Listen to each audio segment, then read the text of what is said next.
कहानी का शीर्षक है औलाद। स्वरूपा जी के बुढ़ापे में उनके हाथ पैर के अलावा बेटे ने भी साथ छोड़ दिया। घर तो उनके इकलौते बेटे ने बड़ा भारी बनवा लिया और माँ बाबूजी को भी गांव से लाकर शहर में अपने साथ रख लिया। पर जब बेटे दिलीप की शादी हुई और बच्चे हुए तो वो अपने परिवार की जवाबदारियों में कुछ इस तरह व्यस्त हुआ कि बूढ़े हो चले माँ बाप की ओर से लापरवाह हो चला। पत्नी ने भी जब देखा स्वयं दिलीप ही अपने माँ बाबा का ध्यान नहीं रख रहा तो उसने भी उनके प्रति अपनी सेवा भावना से मुंह मोड़ लिया। उसका ज़्यादा समय किटी पार्टियों में गुजरने लगा। बच्चों की कारगुजारियों को देख दिलीप के बाबा दुखी होते और अक्सर अपनी पत्नी से कहते, बहुत बड़ी गलती कर दी भगवान हमने गांव से शहर आकर। तब उनकी पत्नी कहती, उन्हें ढाढ़स बंधा, अजी बेकार की बातें ना करो, अब बेटे की जवाबदारियां भी तो बढ़ गई है, सब ठीक हो जाएगा कुछ दिनों में। पर उस दिन की प्रतीक्षा करते बूढ़े बाबा की आत्मा एक दिन देह छोड़ गई।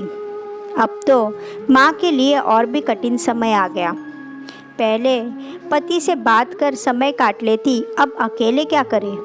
एक दिन बेटे दिलीप ने उन्हें घर के गैरेज में रहने का ठिकाना दिया, यह कहकर कि माँ मेरे बच्चे भी बड़े हो रहे हैं, उनके लिए भी अलग कमरों की व्यवस्था करनी है, पढ़ने के लिए उन्हें एकांत भी चाहिए। तुम्हारा तो ज़्यादा सामान भी नहीं, तुम गैरेज वाले कमरे में अच्छे से रह पाओगी, बाहर की दुनिया भी वहाँ से देख पाओगी। माँ ने चुपचाप अपना सामान उठाया और कहा, बेटा मेरा यहाँ अब मन नहीं लगता, मैं वापस गांव ही जाना चाहती हूँ। बेटे ने रोकने की कोशिश भी नहीं की। माँ की ममता अंदर ही अंदर घुटती रह गई। वापस आ गई बेचारी गांव।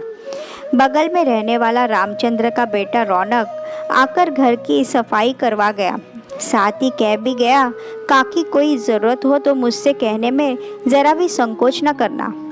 माँ सोचती, एक यह पराये का बेटा मेरी इतनी मदद कर रहा है और एक मेरी औलाद जिसने गांव आने के बाद मेरी खोज खबर न ली।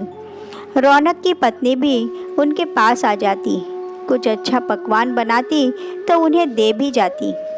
बहुत खुश थी वे यहाँ, पर अपने बेटे का दुख उन्हें अंदर ही अंदर तोड़े दे रहा था। हाथ पैर बुढ़ापे में जब काम करना छोड़ दे तब हर घड़ी इंसान ईश्वर को पुकारता है कि वह उसे अपने पास बुला ले।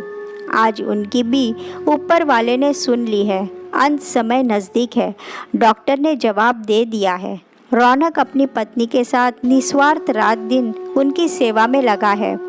आज उनकी दशा देख उनके बेटे दिलीप को फ़ोन लगाकर बुलवाया है, पर माँ ने उसे पहचाना ही नहीं। बस उनके मुंह से रौनक का ही नाम निकल रहा है, बेटा तू ही मुझे अग्नि देना, तू ही मेरी औलाद है। रौनक की आंखों से अश्रुधारा लगातार बह रही है।